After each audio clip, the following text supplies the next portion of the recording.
اعوذ باللہ من الشیطان الرجیم بسم اللہ الرحمن الرحیم السلام علیکم ورحمۃ اللہ وبرکاتہ ومغفراتہ۔ وظائف ٹیوب عملیات چینل کے ناظرین، امید کرتے ہیں کہ آپ سب بہن بھائی خیریت سے ہوں گے۔ ہماری تو یہی دعا ہے اللہ تبارک و تعالیٰ آپ سب بہن بھائیوں کو صحت و تندرستی عطا فرمائے، آپ کی تمام مصیبتیں پریشانیاں دور فرمائے۔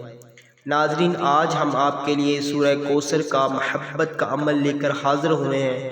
ناظرین، یہ بہت ہی نایاب سا عمل ہے، بہت ہی آسان سا۔ یہ ایک قرآنی عمل ہے۔ یہ قرآن پاک کی سب سے چھوٹی سورہ ہے، سورہ کوثر۔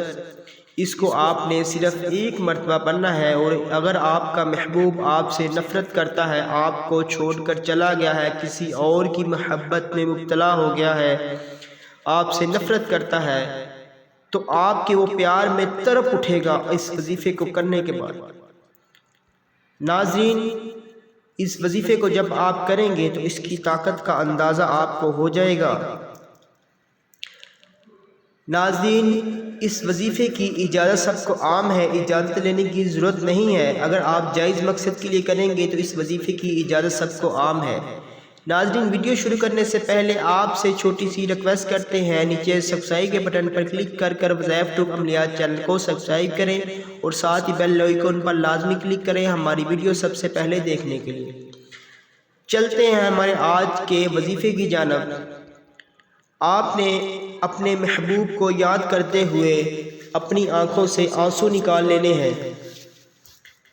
اگر آپ کی محبت سچی ہوگی، آپ کا ایمان کامل ہوگا، آپ کی محبت سچی ہوگی تو آپ کی آنکھوں سے آنسو خود ہی نکل آئیں گے۔ اگر آپ کی محبت سچی پختہ نہیں ہے، پھر بھی آپ نے اپنی آنکھوں سے آنسو نکالنے ہیں، اور اس آنسو کو نکالنے کے بعد آپ نے شہادت کی انگلی پر اسے رکھ لینا ہے، اور اس پر آپ نے سب سے پہلے 3 دفعہ درود ابراہیمی پڑھنا ہے، اور پھر آپ نے 1 دفعہ سورہ کوثر کو اس طرح پڑھنا ہے۔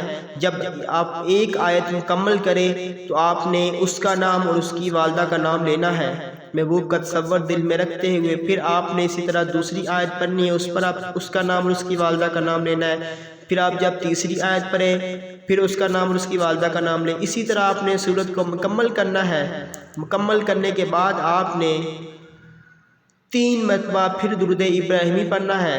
اگر آپ کو اس کی والدہ کا نام نہیں آتا تو آپ ایسے لے سکتے ہیں جیسے کہ نسیم بنت حوا، یعنی کہ حوا کی بیٹی۔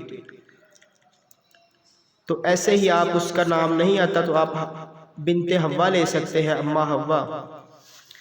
تو آپ نے اس وظیفے کو مکمل کرنا ہے۔ وظیفہ مکمل کرنے کے بعد آپ نے جو آنسو کا قطرہ اپنی انگل پر رکھا ہوگا، اس پر آپ نے پھونک مار دینی ہے، اور اسی کے بعد آپ نے اپنا نام اور اپنی والدہ کا نام، اپنے محبوب کا نام اور اس کی والدہ کا نام لے کر اس کو جلتی ہوئی آگ میں ڈال دینا ہے۔ اس قطرے کو جلتی ہوئی آگ میں ڈال دینا ہے۔ جیسے ہی وہ قطرہ آگ میں جلے گا، ایسے ہی آپ کے محبوب کا دل جل اٹھے گا، آپ کی محبت میں وہ بے قرار ہو جائے گا، دیوانہ ہو جائے گا، وہ آپ سے رابطہ کرے گا۔ اگر آپ اس سے رابطہ نہیں کریں گے، اس سے بات نہیں کریں گے، وہ تو آپ کی محبت میں پاگل ہی ہو جائے گا۔ یہ اتنا پاورفل عمل ہے۔ اس عمل کو کرنے کے بعد آپ کو اس کی طاقت کا اندازہ ہوگا یہ کتنا پاورفل عمل ہے۔ ناظرین، وظیفہ شروع کرنے سے پہلے آپ نے کچھ رقم عطیہ کر دینی ہے۔ مسجد یا مدرسہ میں تعمیر کی شرح سے، یا پھر کسی غریب مسکین بے سہارا کو کچھ رقم دے دیں، یا پھر کوئی میٹھی چیز لے کر بچوں میں تقسیم کر دیں۔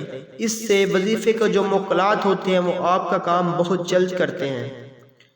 ناظرین، امید کرتے ہیں آج کا ہمارا یہ وظیفہ آپ کو پسند آیا ہوگا۔ اگر پسند آیا ہو تو ویڈیو کو لائک کریں، دوستوں کے ساتھ شیئر کریں۔ مزید اس طرح کی اسلامک ویڈیو دیکھنے کے لیے وظائف ٹیوب چینل عملیات کو سبسکرائب کریں۔